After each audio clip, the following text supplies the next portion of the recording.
Bonjour à tous, bienvenue dans ce nouveau webinaire organisé par Expatimo. Je suis aujourd'hui en compagnie d'Antoine. Salut Antoine. Bonjour à tous, salut William. Merci d'être présent avec nous. Traditionnellement, on attend 2-3 minutes avant de commencer le webinaire. Je vais en profiter pour vous faire un petit état des lieux du marché et de ce que l'on observe, nous, en tant que professionnels de l'immobilier. Tout d'abord, sur la partie des crédits et des taux notamment, les taux ont légèrement remonté ces 2 dernières semaines. On est passé d'une moyenne environ à 4,4, à 4,5, 4,6. En revanche, les banques n'ont pas du tout fermé les vannes du crédit, ce qui est une bonne nouvelle pour tout le monde. Les conditions bancaires pour les expatriés restent semblablement les mêmes, c'est-à-dire qu'il faut toujours considérer entre 20 et 30% d'apport dans le projet, 20 ou 30% qui seront répartis en dépôt à la banque et une partie aussi dans le projet et une partie pour financer les frais annexes comme les frais de notaire, l'ameublement, etc. Donc ça, c'est sur la partie crédit. Il n'y a pas d'alerte particulière. Les banques prêtent toujours aux expatriés. Donc contactez-nous si vous cherchez un prêt. Nous avons des partenaires courtiers et on refera en deuxième partie d'année un webinaire dédié au crédit. Et ensuite, sur le marché en lui-même, la dynamique que l'on a observée depuis le 1er janvier est toujours très forte. Nous, il faut savoir qu'on fait notre meilleur début d'année depuis que la société existe, il y a 5 ans. En termes d'offres contre-signées. Donc le marché est très dynamique, il y a des belles opportunités d'achat parce que le marché n'est pas encore reparti. Les banques prêtent, et notamment aux expatriés, donc ça permet de pouvoir se positionner sur des projets très intéressants, et notamment sur des projets dans le sud. Donc voilà, ça fait 3 minutes d'intro. Je vous propose maintenant de commencer. On va parler donc aujourd'hui du sud de la France, et notamment des villes que l'on couvre, mais pas que. Comme certains le savent, je suis moi-même niçois, donc j'ai grandi dans le sud, est, et on va pouvoir explorer 4 grandes villes du sud aujourd'hui, qui sont Nice, Marseille, Montpellier et Toulouse. Donc d'abord, on va faire un grand angle sur la région pour voir ensemble les différentes dynamiques. Ensuite, on va rentrer dans le détail de ces 4 villes. Et ensuite, on va voir ensemble et vous présenter différentes stratégies à adopter, selon votre profil d'investisseur, plus ou moins risqué, dans ces différentes villes. Et ensuite, on pourra bien sûr passer aux questions-réponses. Vous avez un chat qui est directement accessible depuis l'outil de webinaire. Je vous invite à l'utiliser. On pourra également répondre à des questions pendant la présentation directement. Donc, n'hésitez pas à interagir avec nous. Donc, le sud. Pourquoi le sud de la France? Donc, on est sur une dynamique démographique qui est très importante. Dans le sud, il y a eu notamment un effet Covid non négligeable, notamment avec des nouveaux habitants qui sont arrivés, qui ont quitté notamment Paris, mais pas que, pour aller faire du télétravail dans le sud. Donc il y a une demande structurelle qui est très élevée dans le sud. On va le voir dans le dernier point, notamment des conséquences. Il y a une tension locative par conséquent qui protège les investissements. Dans toutes les villes dans le sud dans lesquelles on est présent, on est capable de louer en moins de 10 jours les appartements. À une petite exception près sur les colocations, notamment dans les périodes creuses, comme en février, mars, avril et un petit peu au mois de mai, où on met un petit peu plus de temps à remplir les chambres dû au flux d'étudiants qui n'est pas optimal à cette saison-là. Mais sur des appartements qui sont type T2, donc hors colocation, on est capable de garantir une mise en location en moins de 10 jours, quelle que soit la saison. On est sur un marché dans le sud qui est très résilient, il faut le savoir, ça fait partie des rares marchés qui n'ont pas baissé du tout. C'est-à-dire que pendant la mini-crise immobilière qu'on a eue entre 2022 et 2024, on a eu que ce soit Nice, Marseille, Montpellier ou Toulouse. Alors bien sûr, il y a des quartiers qui ont peut-être un petit peu baissé, mais globalement, ce sont des marchés qui ont été très résilients dans le sud, plus que Paris, par exemple Bordeaux ou Lyon, ou Nantes, Grenoble, Rennes, qui ont eux connu des chutes. Enfin des baisses plus ou moins marquées. Donc voilà, donc c'est enfin un marché très résilient, même en période on va appeler de crise, même si ce n'était pas une vraie crise immobilière. Il y a néanmoins des points d'attention, parce qu'on reste dans le sud et c'est un peu pareil dans toutes les villes. Pour moi, le premier point d'attention, c'est le contraste qu'il peut y avoir dans une même ville. Notamment, je prends des villes comme Marseille, Nice, enfin toutes les 4, ça se joue parfois à 50 mètres près. On verra tout à l'heure quand on vous présentera les différentes cartes qu'il y a vraiment des rues qui se jouent à 50 mètres près pour y investir. Donc là-dessus, on a des équipes et nos équipes sont spécialisées justement dans ces villes pour pouvoir vous accompagner. La tentation du Airbnb, souvent quand on pense au sud, on pense qu'on va pouvoir louer par exemple toute l'année à un étudiant et ensuite en profiter l'été ou l'exploitant Airbnb. C'est bien, mais ça demande beaucoup de contraintes opérationnelles de faire ce type de location. Et surtout, le Airbnb, on le voit dans des villes comme Marseille, ça va bientôt être interdit par la ville. On a toujours un risque légal, et si vous regardez régulièrement nos webinaires, j'alerte toujours sur le risque légal qui est lié à Airbnb. Donc, je peux comprendre que ce soit une belle tentation, le Airbnb, mais il faut vraiment bien cibler les villes. Par exemple, sur la Côte d'Azur, Cannes et Grasse, par exemple, sont des villes qui ont aucun problème légal avec le Airbnb, mais la majorité des villes ont quand même des restrictions assez fortes, et il ne faut pas négliger le coût opérationnel de gérer ce type d'exploitation à distance. Il y a néanmoins aussi dans le sud des villes qui se dégradent. Je pense par exemple à Nîmes qui a quelques soucis. Pour en citer qu'une et pas forcément pour faire du finger pointing, mais on a voilà, il faut quand même être prudent dans le sud. Il n'y a pas toutes les villes qui sont résilientes comme j'ai pu le montrer dans ma précédente slide. Il faut être prudent sur les villes dans lesquelles on investit. Voilà, je ne sais pas s'il y a des questions sur cette première partie. Après, on va rentrer dans le vif du sujet et on va passer d'est en ouest. Impossible de ne pas commencer par Nice. Donc, c'est une ville très dynamique qui fait souvent rêver. On a une population qui est active. C'est pas une ville que de retraités. Et même s'il y a là ce cliché, comme on dit, il n'y a pas de fumée sans feu. On a tous un petit peu, enfin pas tous, mais une bonne partie de la population a envie de finir ses vieux jours dans le sud, ce qui amène toujours un flux de population démographique dans cette région. On l'oublie souvent, mais c'est le deuxième aéroport de France, avec des connexions sur les États-Unis, sur le Canada tous les jours, sur le Moyen-Orient également, avec donc une très bonne résistance sur les prix, notamment on a pu l'observer pendant ces 4 dernières années. Donc, sur Nice, il y a plusieurs stratégies, on va aller dans les détails juste après. Il y a des secteurs qui ont des bons équilibres risque-rendement, comme Riquier, Libération, Saint-Roch. Il y a des vraies opportunités là-bas. On peut également faire de la colocation à Nice. Il y a beaucoup d'étudiants et de plus en plus dans différents quartiers que je vais vous présenter. Les appartements se louent très bien. À titre personnel, j'ai plusieurs appartements sur Nice. J'ai jamais eu de problème de vacances locatives, quels que soient les quartiers. Je suis aussi allé dans des quartiers un petit peu plus sportifs. Donc le cœur de ville, bien sûr, est très demandé, mais même dans des quartiers comme Pasteur, pour ceux qui connaissent, sont des quartiers avec des fortes tensions locatives.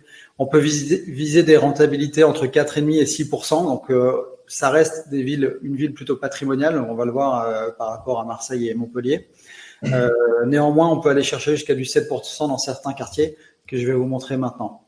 Donc voilà, donc là vous avez Nice. Pour ceux qui ne connaissent pas, vous avez l'aéroport qui est ici. La gare de Nice Centre est ici avec le TGV qui arrive. Et vous voyez en rouge une ligne de tramway et en bleu ici une autre ligne de tramway. Donc on a le centre-ville historique qui est ici. Donc on est donc avec la colline du Château et le Vieux-Nice pour ceux qui connaissent.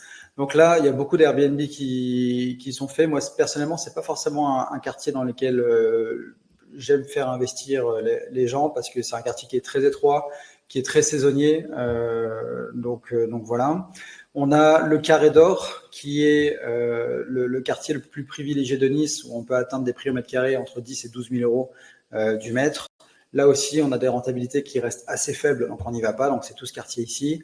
On a le quartier des musiciens ici, qui est plus patrimonial, également dans lequel on a quelques clients investisseurs qui souhaitent investir. Donc moi, je préconise toujours d'être plutôt au sud du quartier des musiciens et d'éviter cette zone. Donc là, quand je mentionnais qu'une ville était, il fallait faire attention aux rues et à l'interville. Là, c'est l'exemple concret. Donc sur le sud des musiciens, c'est très bien. Il faut éviter de se rapprocher trop de la gare. Ensuite, on a le fameux quartier de Libération, qui est historiquement la place Charles de Gaulle ici, qui est le centre névralgique. Et historiquement, il y avait une ancienne gare des voies de chemin de fer qui arrivait ici. Et ils ont transformé ça en cinéma et en foot court. Donc c'est un quartier qui est devenu très attractif, notamment avec le tram qui est passé. Et là aussi, ça se joue à la rue près parce qu'on ne va jamais au niveau de la rue Vernier. Vous voyez, là, un client a investi ici, par exemple. On reste toujours au nord de cette rue pour être dans le bonne partie de Libération. Toute cette partie-là, c'est très bien pour investir. Bourg-Iglione aussi quand on remonte. Et là, ensuite, on est près de Valrose et notamment, il y a une université, ce qui offre une très belle tension locative. Globalement, tout se loue partout. Sur Nice, on a aussi l'autre côté de Nice, au niveau du Vieux-Port. Pareil, on ne va pas trop côté Vieux-Port parce que c'est très, très touristique. Moi, j'aime bien positionner nos clients plutôt vers Riquier et Saint-Roch. Pourquoi ? Parce que la gare Riquier ici a une voie directe, notamment sur la gare de Monaco. Donc, il y a beaucoup de personnes en fait qui travaillent à Monaco et qui vivent à Nice, notamment dans ce quartier, pour pouvoir aller au travail facilement. Et on reste très proche des transports, etc. On a un autre quartier au nord. Donc là, vous avez le CHU de Nice, CHU Pasteur. Et au sud de ce CHU, il y a quelques opportunités aussi à prendre, notamment sur pour aller chercher du 6-7% de rentabilité.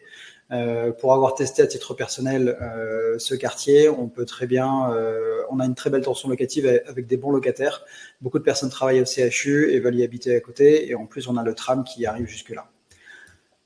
Donc voilà, sur Nice, je ne sais pas s'il y a des questions en particulier sur. Il y a aussi le quartier de l'aéroport et toute la Calife. Personnellement, c'est pas mes quartiers préférés pour investir. J'aime bien me concentrer sur le centre-ville. J'évite.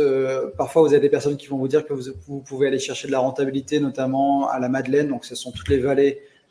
Pour ceux qui se rendent pas compte du relief qu'il y a à Nice, mais là, donc il y a plusieurs vallées qui remontent. Pareil, c'est des vallées qui sont en général assez encaissées, pas très lumineuses, dans lesquelles personnellement je ne me verrais pas forcément vivre. Donc, je préfère éviter d'aller dans ce type de quartier. Et après, sur la Côte d'Azur, on est vraiment spécialisé sur Nice. Il y a des opportunités à prendre également à Cannes, notamment pour faire du Airbnb. Et ensuite, dans toute la vallée de Grasse, pour éventuellement également faire du Airbnb. Voilà. Même s'il n'y a pas beaucoup d'appartements, c'est beaucoup de maisons dans ce type de région. Voilà. Alors, je vais changer le partage. Voilà. Il n'y a pas de questions particulières pour l'instant par rapport à Nice. Donc, super. On va continuer sur Marseille. Enchaîner. Voilà, s'il y a des questions si vous avez des questions en tout cas qui viennent, n'hésitez pas à les poser au fur et à mesure. Je te laisse la main, Antoine. Ouais, merci William. Moi, je vais vous parler effectivement de Marseille, qui est une ville. Qui est une ville très attractive pour les investisseurs et qui a beaucoup d'atouts. C'est une ville qu'on estime assez largement sous-cotée par rapport à son potentiel. Marseille, c'est la deuxième ville de France. C'est deuxième agglo. On est quasiment à 2 millions d'habitants sur l'agglomération, sur la métropole ex-Marseille. Presque 900 000 à Marseille intramuros. Et des prix qui sont assez relativement maîtrisés, on va dire, pour cette taille de ville. Quand on voit notamment, quand on peut comparer à d'autres grandes villes aussi comme Bordeaux ou Lyon qui sont proches en termes de taille. Vraiment un potentiel qui est hyper intéressant, même si ça a augmenté dernièrement.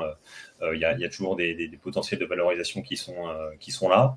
D'un point de vue attractivité économique, il y a aussi des grandes entreprises qui ont leur siège. Donc on a mis par exemple CMA, CGM, Airbus, Helicopters. Il y a tout un écosystème d'entreprises assez important. Il y a aussi, je ferai un focus là-dessus un petit peu plus tard, mais un gros centre hospitalier à la Timone qui draine aussi beaucoup de personnel, sur tout ce qui est médical et d'étudiants dans ce domaine-là, qui est assez important en plein centre-ville. Donc tout ça génère une demande étudiante et de jeunes actifs qui est assez importante. Et à Marseille, vous le verrez un petit peu après sur la carte qu'on va vous partager. On a aujourd'hui un certain nombre de lots en location et on a très peu de vacances locatives, si ce n'est pas du tout. Tout ça donne de l'attractivité d'un point de vue investissement. On observe un rattrapage des loyers sur les dernières années, justement du fait de la ville qui a pris de l'ampleur et de plus en plus d'intérêt lié à son renouveau, on va dire, parce que c'est vrai qu'historiquement Marseille, c'est pas forcément une ville qui avait une très belle image, mais qui aujourd'hui bénéficie d'un renouveau important, et donc les loyers augmentent de manière assez importante dernièrement, ce qui fait aussi que la rentabilité est au rendez-vous. les stratégies gagnantes qu'on va avoir sur cette ville. En termes de quartier, on va viser des quartiers qui vont aller du deuxième, alors je vais montrer sur la carte après, mais du deuxième arrondissement au cinquième. Donc le deuxième arrondissement, ça commence en fait au-dessus du Vieux-Port avec tout ce qui est quartier d'affaires de la Joliette, et très attractif donc pour des jeunes actifs et aussi des étudiants, parce qu'on a des campus ex-Marseille dans ce secteur-là. Et on va traverser ensuite tout le premier arrondissement pour arriver jusqu'au 6e et 5e, jusqu'à la Timone, qui est en bordure du 10e arrondissement, où là, on va avoir des quartiers qui sont très, très prisés des jeunes étudiants et actifs. Voilà, en faisant un petit détour par les Chartreux, au 4e arrondissement aussi, qui est de plus en plus demandé, avec des prix intéressants. Les produits types qui vont bien marcher d'un point de vue investissement, ça va être surtout les petites surfaces. Typiquement le T2 en plein centre-ville, bien rénové, meublé, va être le produit phare demandé et sur lequel on va avoir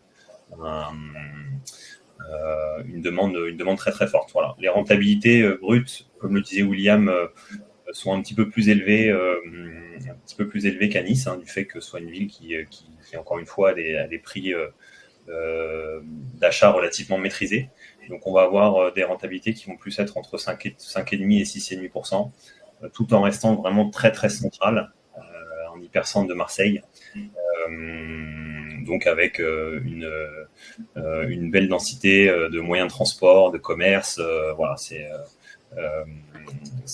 vraiment ces rendements qu'on va pouvoir atteindre. On peut avoir effectivement des rendements un peu plus élevés en s'excentrant un petit peu. Attention par contre à Marseille, à bien choisir ses quartiers, parce qu'on peut effectivement y passer dans des quartiers qui sont un peu plus sensibles.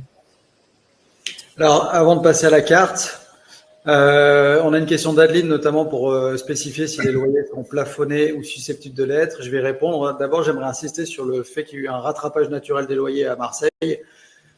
Pour vous donner un ordre d'idée, les studios se louaient 450, 500 euros il y a encore 4-5 ans. Maintenant, on les loue 700 euros, les studios bien placés à Marseille. Donc, il y a eu un rattrapage significatif sur la ville. Ça me permet de faire une belle transition avec la question d'Adeline. Donc, que ce soit à Nice et à Marseille, les loyers sont encadrés mais pas plafonnés. C'est-à-dire que la différence, c'est qu'on peut fixer le premier loyer que l'on souhaite. Mais après, il est encadré, c'est-à-dire qu'on ne peut pas faire des augmentations de loyer d'un locataire à un autre comme on le souhaite.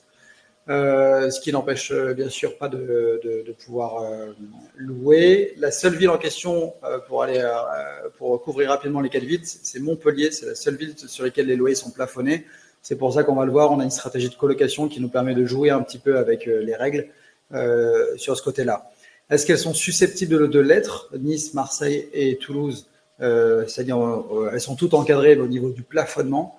Mon intime conviction, c'est que non, ça a plusieurs fois prouvé que le plafonnement des loyers ne fonctionnait pas. Marseille a la possibilité de plafonner les loyers depuis au moins 2 ans, voire 3. C'est une mairie de centre-gauche et elle ne le fait pas. Donc, c'est pas pour rien. Elle préfère notamment supprimer tout ce qui est Airbnb. Pourquoi elle ne le fait pas? Parce qu'il ne faut pas non plus décourager les investisseurs à rénover les appartements et à investir dans la ville et notamment dans le bâti. Donc, mon intime conviction, donc il n'y a aucune de ces 3 villes qui est susceptible de l'être officiellement. Les 3 villes peuvent avoir un plafonnement de loyer légalement, mais ça fait plus de 3 ans qu'elles ont la possibilité et elles ne le font pas. Donc après, libre à soi d'évaluer le risque par rapport à ça. À mon humble avis, il est assez faible. On va passer à la carte. Oui. Ouais, alors pour vous présenter un petit peu, illustrer un petit peu ce que je disais tout à l'heure, donc là, voilà, William vous partage la carte de Marseille, donc du centre-ville. Donc on voit ici la petite avancée là, voilà, qui est le Vieux-Port, et ici la gare Saint-Charles. Voilà. Donc ça va, on va dire, délimiter vraiment la partie hypercentre. L'aéroport Oued-Marignane est situé là. Et donc la gare TGV, gare Saint-Charles, dans le premier arrondissement. Donc entre la gare et le Vieux-Port, on va trouver tout le premier arrondissement. Alors dans ce secteur-là, on va choisir vraiment, un peu comme disait William tout à l'heure, à la rue près les secteurs sur lesquels on va se positionner. D'une manière générale, vous voyez sur une vision un peu plus large, on va dire l'axe sur lequel on fait le plus d'investissement, on accompagne nos clients, voilà, le plus, ça va être de l'axe nord-ouest au niveau de la Joliette, donc dans le 2e arrondissement, et on va tirer vers le sud-est, vers la Timone. On voit le centre hospitalier, voilà, qui est ici en rose. Donc sur cet axe-là, c'est là qu'on va traverser donc le 2e, le 1er arrondissement et 6e, 5e où on va avoir les meilleures opportunités, les meilleurs couples rendement-risque en tout cas sur la ville. Donc vous voyez qu'on a une certaine expérience en tout cas sur la ville depuis maintenant presque 3 ans. Effectivement, on peut tirer un petit peu plus vers le 4e arrondissement, donc au-delà de Saint-Charles, là où vous voyez quelques points. Donc ça, c'est le secteur des Chartreux. Donc le 4e arrondissement, c'est un arrondissement qui est assez qui se développe bien au nord de Marseille aussi sur les hauteurs. Nous, on se concentre vraiment sur la partie un peu plus centrale, autour du secteur des Chartreux, où on va avoir des prix qui sont relativement bas. On va acheter autour de 3 000, 3 200 euros du mètre carré, pour des rendements qui sont du coup un petit peu plus attractifs. On va plutôt être plus proche justement des 6,5, voire un petit peu plus en fonction des affaires dans ce secteur-là. Donc voilà, c'est le secteur, on va dire, qui sort un petit peu de cet axe principal sur lequel on a de plus en plus d'intérêt de la part de nos clients et sur de l'investissement locatif. Et notamment, on a fait des achats d'immeubles dans ce quartier des Chartreux. 3 appartements, c'est des projets à 400 000 euros. L'avantage, c'est qu'il n'y a pas de syndic. On exploite un petit peu comme on souhaite l'immeuble et ça permet de faire des beaux projets. On arrive presque à aller atteindre 7% de rentabilité sur ce type d'immeuble. Voilà pour Marseille. N'hésitez pas, je vois qu'il n'y a pas de questions particulières. N'hésitez pas encore une fois, s'il y en a d'autres qui émergent. Je vais enchaîner pour vous parler un petit peu de Montpellier. Alors Montpellier, très très forte tension locative à Montpellier. C'est la ville la plus étudiante de France, c'est simple. On est sur la population intramuros, donc à peu près 300 000 habitants, quasiment 25%, même c'est un peu plus de 25%, parce qu'on a 80 000 étudiants. Donc c'est énorme en proportion. Donc une ville très très jeune, très très dynamique, avec une demande forcément étudiante et de jeunes d'actifs hyper élevée. Ça va se traduire du coup dans les stratégies qu'on peut développer là-bas et je vais vous détailler ensuite. Montpellier, c'est une ville qui est assez étendue aussi, dans laquelle on peut viser des investissements intéressants et peu risqués sur beaucoup plus de secteurs, on va dire, par rapport, par exemple, à Marseille où on reste quand même assez central. Et c'est aussi dû au fait qu'il y a beaucoup d'universités, en fait, partout dans la ville. Donc, on a les campus principaux, on va dire nord et sud, qu'on verra après sur la carte, au nord et sud du centre-ville. Et d'autres écoles qui sont un petit peu séminées partout dans la ville. Donc ça permet d'avoir une demande qui est assez étendue en fait sur toute la ville et d'avoir beaucoup de secteurs potentiels sur lesquels on va pouvoir développer des stratégies d'investissement. Et un autre élément qui est aussi important, c'est la densité du transport en commun. On n'a pas de on a 4 lignes de tram actuellement dans Montpellier, et une 5e qui est en cours de travaux, qui est déjà bien avancée, un T5, qui va traverser de Saint-Éloi au nord jusqu'au sud-ouest Montpellier. Donc ça permet aussi effectivement, en se concentrant autour de ce réseau de transport en commun, d'avoir un faisceau d'opportunités assez large en termes de secteur. Voilà. Donc, en termes de quartiers, alors il y a des quartiers qui sont très cotés et très élevés, donc notamment le centre-ville, l'hypercentre, l'Écusson, Boutonnet, qui sont maintenant à des prix difficilement accessibles et qui permettent pas forcément de déployer un rendement très intéressant. Donc, on va viser plutôt des quartiers proches, comme Beaux-Arts, comme Antigone, qui restent relativement centraux et qui sont attractifs. Port-Marianne aussi, même s'il y a eu beaucoup de programmes neufs et des résidences neuves, donc il faut faire très attention au prix d'acquisition dans ces coins-là. Du côté plutôt ouest, on a Figrol et Gambetta qui sont assez porteurs, qui sont dans des quartiers historiquement assez populaires et qui renaissent, notamment via des projets d'infrastructures assez développés, assez poussés, et des lignes de tram qui se développent, qui vont permettre aussi de donner des potentiels des valorisations assez importants. Donc on va pouvoir déployer en termes de type de biens, comme je disais, 2 types de stratégies. Donc on peut bien sûr, du fait du marché locatif, avoir la même stratégie que à Nice, à Marseille, surtout des petites surfaces, studio T2 meublés, qui vont intéresser à la fois des étudiants et des jeunes actifs, avec très peu de vacances locatives. Et du fait de la densité de la demande étudiante, on développe aussi depuis maintenant presque 4 ans à Montpellier, une offre de colocation assez importante et qui fonctionne très bien d'un point de vue demande aussi, sur des 2 ou 3 chambres, donc T3, T4. Alors encore une fois, pas de manière très centrale parce que les budgets vont vite exploser, mais proche des réseaux de transport, des lignes de tram qui vont pouvoir desservir les principaux pôles universitaires. Donc là, nous, nos quartiers favoris vous le verrez après sur la carte, sur ces types d'investissements, ça va être du côté de Le Maçon et Stanov et du côté de Celle-Neuve, par exemple. Donc en termes de rendement, on va plutôt être aussi dans les mêmes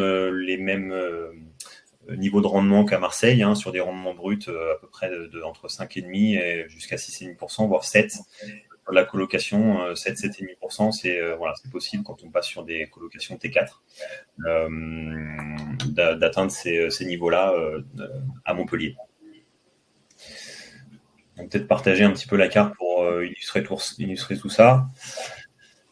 Donc Montpellier, peut-être situer le centre historique pour démarrer avec la gare Saint-Roch. Donc voilà, tout ce qu'on voit ici en fond un peu jaune, c'est le centre historique de Montpellier, le quartier de l'Écusson, donc ça qui est très très très coté, et la gare Saint-Roch qui est juste en dessous. Donc on a toutes les lignes de tram qui vont traverser par ce quartier-là. Au nord, on a le quartier Boutonnet qui est encore assez résidentiel et très très très réputé et assez cher. Et au-dessus, toute la partie Saint-Éloi, qui est vraiment le campus principal, enfin le campus étudiant, la zone étudiante principale de Montpellier. On va avoir le CHU, on voit en fond rose, donc toutes les facs de médecine, pharmacie associées, et le campus scientifique principalement. Voilà. Si vous allez voir sur la map et vous zoomez dans le détail, vous verrez qu'il y a des universités vraiment partout dans ce secteur-là, même en montant plus haut vers les 4 seniors, etc. C'est vraiment très très très dense, avec la ligne de tram qui passe donc au milieu et une future ligne de tram, le T5, qui va aussi desservir cette partie-là. Et on a même pas mal il y a Super Agro, l'Institut Agro aussi qui est ici. C'est très dense ici en termes d'université. Exactement, ça s'étend jusque sur le secteur Alco. On voit d'ailleurs les petits points bleus, c'est des investissements réalisés dernièrement par nos clients. Donc on voit effectivement que sur cette zone-là, on commence à avoir des prix intéressants pour de l'investissement locatif. Donc comme je disais tout à l'heure, juste pour finir sur la partie pôle étudiant, je parlais tout à l'heure du nord et du sud. Du côté sud, on va être plutôt du côté de Port-Marianne, qui va être desservi aussi par le tramway. Donc voilà, d'un point de vue transport, sur les quartiers aussi qu'on va favoriser pour la colocation, comme je disais tout à l'heure, on voit le quartier Le Maçon au sud du centre-ville. Donc là, on va passer aussi la future ligne de tram un petit peu plus à l'ouest sur le quartier Estanov, qui est un quartier qui, selon nous, va prendre de la valeur juste après Figrol et Gambetta. Et le quartier Celle-Neuve, un peu plus à l'ouest, en allant vers Juvignac, Voilà, où on a notamment la Montpellier Business School, juste au-dessus, qui est proche, qui génère aussi de la demande. Voilà. Et le tramway, là on a 2 lignes de tramway, on a une première qui va directement au centre-ville et l'autre qui fait un peu le tour par le nord en partant de Juvignac justement, Juvignac-Mosson, qui fait le tour par le nord pour aller atteindre tout le campus universitaire de Saint-Éloi. Donc voilà les secteurs sur lesquels on va avoir un potentiel intéressant avec des prix d'achat qui vont être autour de 2500 €, entre 2000 et 3000 € du mètre carré pour voir large. Donc relativement attractif par rapport au centre-ville où on peut facilement monter à 5000, 5005 quoi. Et donc après, tous les nouveaux quartiers de Montpellier sont vers Port-Marianne, qui sont des quartiers résidentiels très agréables, avec beaucoup de marches, et un centre commercial notamment qui a une vingtaine d'années maintenant. Et fait amusant, c'est qu'il y a une ligne de tram qui va jusque, si je ne me trompe pas, soit cette branche, soit celle-ci, donc qui va jusqu'à la mer. Donc on peut aller à la mer en tramway depuis Montpellier. Alors on va passer, s'il n'y a pas de questions, on va passer sur Toulouse. Alors Toulouse, pour nous, c'est une ville assez particulière parce que c'est, pour ceux qui nous suivent, on a ouvert Le Havre en début d'année et Toulouse va être ouvert dans notre parc cet été. Pourquoi on ouvre cette ville? C'est qu'il y a là aussi une très grande croissance démographique, une stabilité de la ville, avec un bassin d'emploi. En fait, le gros pari, c'est l'industrie. Ça vous aura pas étonné, notamment avec Airbus, la santé, la tech, et donc tous les fournisseurs également de ces sociétés qui s'installent dans la région. Ça fait partie aussi je pense que c'est le 3e aéroport de France, Toulouse. Et on a une demande locative qui est incroyable également dans cette ville. Et on fait également bien sûr le pari du TGV et notamment de l'esprit FOMO qui arrivera d'ici 2031. On a pu, pour ceux qui ont vu l'évolution de la croissance de l'immobilier à Bordeaux, on a clairement eu cet effet, c'est-à-dire que les prix augmentent quand les gens voient vraiment le TGV arriver, donc ça va vraiment augmenter entre 2028 et 2031, et tout en surfant sur une vague. Et à Bordeaux, c'est pour ça que ça a autant corrigé, c'est qu'à un moment donné, on se rend compte que c'est très bien d'avoir le TGV, mais quand même, pricé entre 7 et 8 000 € du mètre carré à Bordeaux, ça fait cher. Donc c'est pour ça que les prix ont plus corrigé que dans d'autres agglomérations dernièrement. Mais on prend le pari qu'il y a un effet TGV aussi à prévoir dans cette ville, et on veut permettre à nos investisseurs de pouvoir en profiter. Donc les stratégies gagnantes, il y en a plusieurs dans différents quartiers, du studio au T3 ou même dans la colocation que dans les très bons quartiers, notamment proche des facs et des hôpitaux. Il y a une bonne stabilité, une bonne tension locative. On va aller chercher des rentabilités entre 5 et 7%. 7%, je ne vous cache pas que c'est assez gourmand. On considère Toulouse comme étant une ville plus proche de Nice que, vous avez compris, en termes de rentabilité, pas géographiquement, que Marseille et Montpellier. Et surtout de parier sur le rendement, mais aussi sur la prise de valeur de la ville et l'augmentation de la valeur du capital avec l'arrivée du TGV. Donc voilà, donc je serai personnellement à Toulouse d'ici 3 semaines. C'est une ville qu'on va ouvrir courant juin-juillet. Si ça vous intéresse, parlons-en. Parce que comme pour chacune des villes que l'on ouvre, pour les premiers investisseurs qui nous font confiance, quand on ouvre une ville, ils auront droit à des honoraires réduits de recherche. Donc voilà pour Toulouse. On est vraiment ravis et super excités de pouvoir ouvrir la ville avec les partenaires qu'on a trouvés sur place. Il y a Didier qui nous dit que a priori Toulouse serait passé 3e devant Lyon cette année. Mais je crois qu'il n'a pas tort, ouais, effectivement. Peut-être. Merci Didier pour la précision. Et c'est vrai que c'est toujours marrant ces compétitions. On prend l'exemple de Marseille qui est très étendu, donc qui amène beaucoup de personnes. Lyon, paradoxalement, est très petit et a une grande agglomération. Mais merci pour cette précision. Ensuite, on a voulu définir avec vous différentes stratégies. Alors, on a exclu Toulouse parce que ça va être au cas par cas et on en rediscutera si vous êtes intéressé directement, peut-être avec vous, Didier. Dans chacune des villes, on peut aller chercher différents cash flows, différents objectifs. Donc là, le premier, c'est créer du cash flow. Donc ça veut dire quoi? Ça veut dire avoir des rendements au moins entre 6,5 et 7,5% brut pour pouvoir avoir des projets quasiment à l'autofinancement ou autofinancés, voire avec un léger cash flow positif. Donc il faut acheter dans les quartiers qui progressent, là où la ville investit, que ce soit en termes de transport, en termes de sécurité, etc. Donc dans chacune des villes, on a ce type de stratégie. Donc à Nice, moi je pense fortement à Riquier, Saint-Roch, mais je rajouterai aussi le quartier Pasteur que je vous ai montré tout à l'heure à côté de l'université. À Marseille, Chartreux, donc moi je l'appelle un peu le nouveau Batignolles de Marseille parce que notamment autour du métro 5 Avenue, c'est très très sympa, il y a plein de petits commerces et c'est encore, je trouve, abordable comme type de quartier. Et le premier arrondissement aussi près de la gare Saint-Charles. À Montpellier, Antoine vous a parlé de Selle-Neuve, donc c'est le quartier qui est au nord-ouest de la ville, dans lequel on a fait déjà plusieurs colocations, qui fait partie des quartiers qui continuent à monter. Ça fait plus de 4 ans qu'on fait investir nos clients dans des appartements là-bas et on a vu l'évolution des prix qui est plutôt bonne en 4 ans dans un marché qui en plus est plutôt compliqué. Ensuite, un objectif pour allier la rentabilité et la sécurité. Donc des quartiers qui sont souvent étudiants, où il y a des jeunes actifs qui y habitent, pas forcément des familles. Moi, je pense fortement au quartier Libération à Nice, avec son marché, avec son nouveau dynamisme, avec le cinéma qui est arrivé, c'est proche de la gare, il y a le tramway. À Marseille, la Joliette, qui est à côté du quartier des affaires de Marseille, notamment la tour CMA. Le quartier République, qui est également très bien. Lodi, donc c'est une rue qui monte très fortement. On a d'ailleurs fait une division qu'on a livrée pour un client il n'y a pas si longtemps que ça, avec plein de petits restaurants, etc. On n'est pas très loin. C'est pile entre le CHU et le centre-ville historique, enfin le vieux port de Marseille. Et bien sûr autour de la Timone, donc le fameux CHU de Marseille qui draine énormément de tensions locatives et de locataires pour exploiter le bien.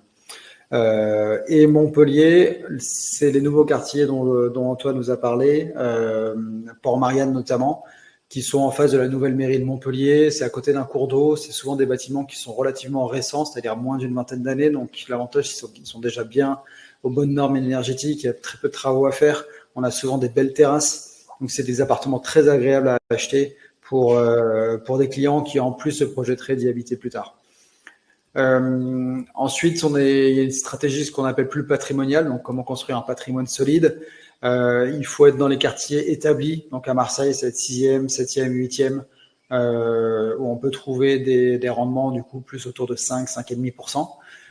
Nice, Carré d'Or musicien que je vous ai montré tout à l'heure, et Montpellier, Boutonnet et centre-ville historique, qui sont des villes qui sont, enfin des quartiers pardon, qui sont maintenant très chers, pareil avec des rentabilités à 5%. Donc ça vous permet de pouvoir vous positionner dans une ville avec différents types de stratégies. Moi, j'aime bien dire que quand on fait un investissement locatif depuis l'étranger, il faut aligner là où on se projette de vivre avec ces investissements. Je prends l'exemple, par exemple, moi personnellement, j'aimerais retourner sur la Côte d'Azur un jour ou l'autre.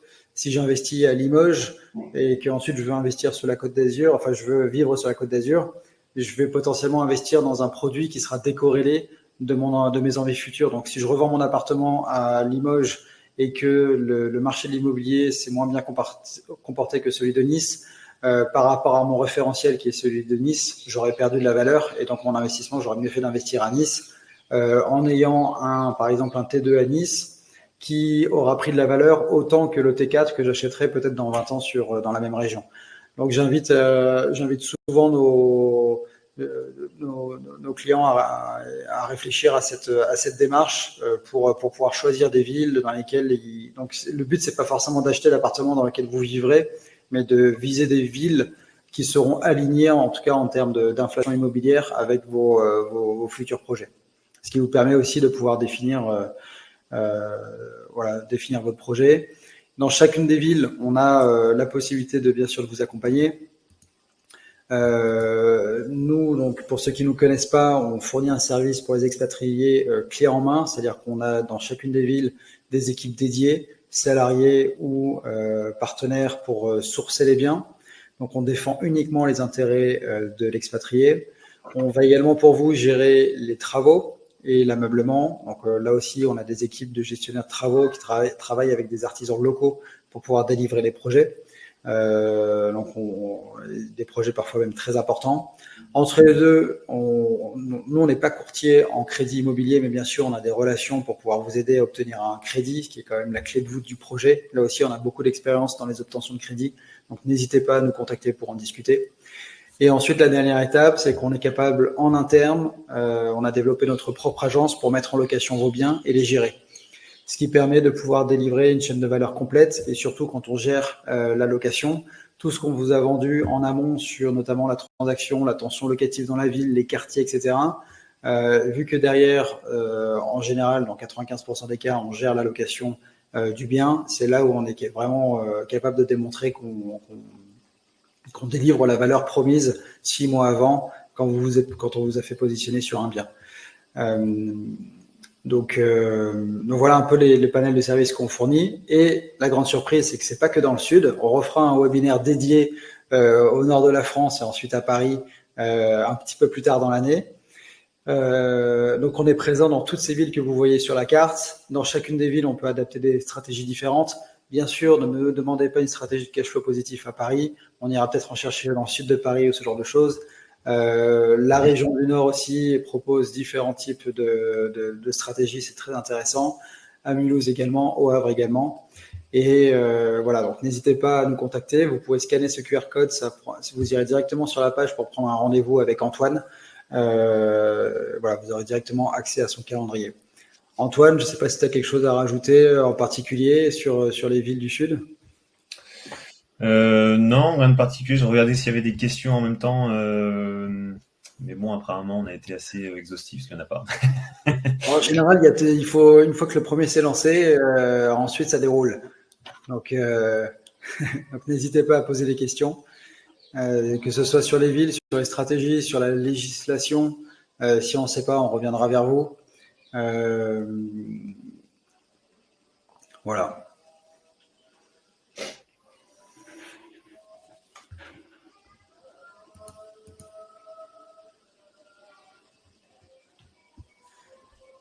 Bon, je vois que les gens se déconnectent doucement. On va attendre une minute ou deux si quelqu'un veut poser une question.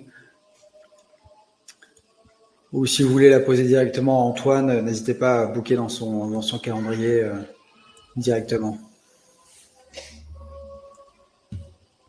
Ouais, n'hésitez pas si vous avez d'autres questions aussi par rapport à l'investissement de manière générale. Alors, il y a Nidal qui nous demande sur votre matrice avec les 3 types d'investissement, quels seraient les quartiers à cibler sur Toulouse? Alors ça, appelez-nous et on en discutera, parce que Toulouse, donc il y a le centre-ville, il y a juste en face avec le CHU, etc. Vu qu'on arrive sur cette ville en ce moment, c'est pour ça que je ne l'ai pas mis en perspective. Merci Nidal de le mettre en avant. Mais discutons-en ensemble et comme ça on pourra vraiment voir la stratégie et travailler sur Toulouse ensemble. Laura qui nous demande ce qu'on pense de la côte ouest, Bretagne et Loire-Atlantique. C'est vrai qu'il manque un peu de... Ah, bah c'est pas le sud déjà. C'est des régions pour moi qui ont, enfin si on prend Nantes, Rennes, qui ont été victimes de leur succès et c'est des villes qui se dégradent. Je trouve personnellement qu'ils se dégradent. Donc personnellement, j'irai pas mettre de billes, donc j'ai du mal à y faire investir nos clients. C'est un peu personnel ce que je vous dis, mais c'est un discours que j'avais déjà il y a 3-4 ans, et notamment sur Nantes.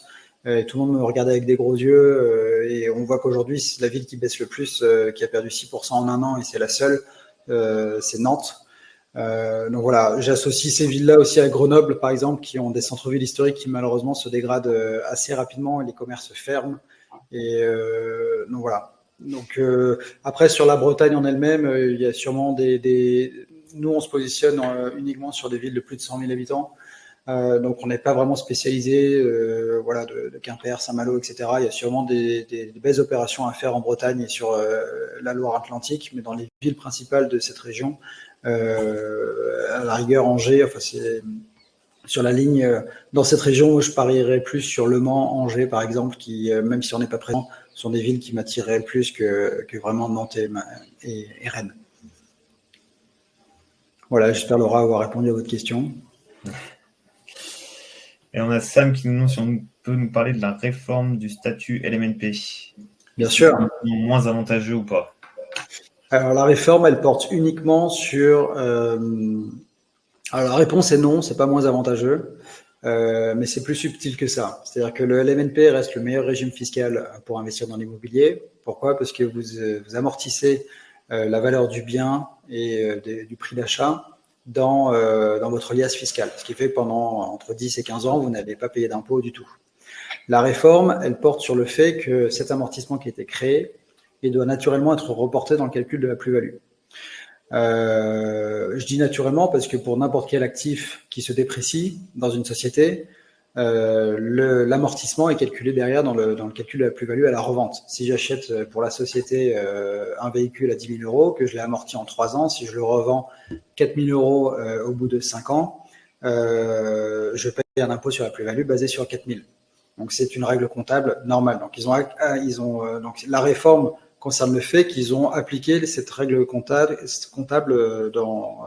qui est existante. Pourquoi pour moi c'est pas un grand game changer, c'est que on fait du locatif pour du long terme, on fait pas d'aller-retour en général.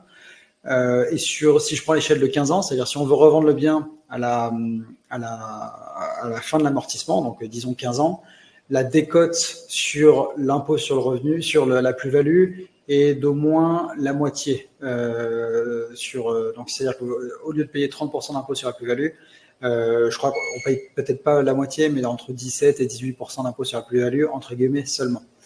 Et encore une fois, ça reste sur de la plus-value qui a été donc voilà. En tout cas, pour moi, ça ne justifie pas le fait d'absolument passer en SCI. Cette réforme ne justifie pas forcément le fait de passer en SCI parce qu'on a exactement cette même règle comptable. Ça permet toujours d'acheter en direct et ça reste le meilleur régime fiscal pour l'immobilier.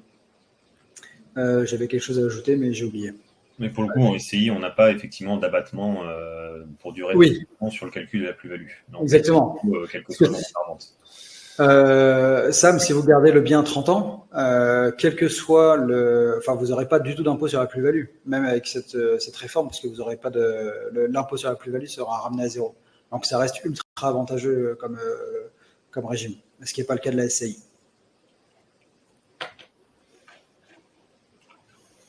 Et ça vaut pour les villes du Sud comme les villes du Nord.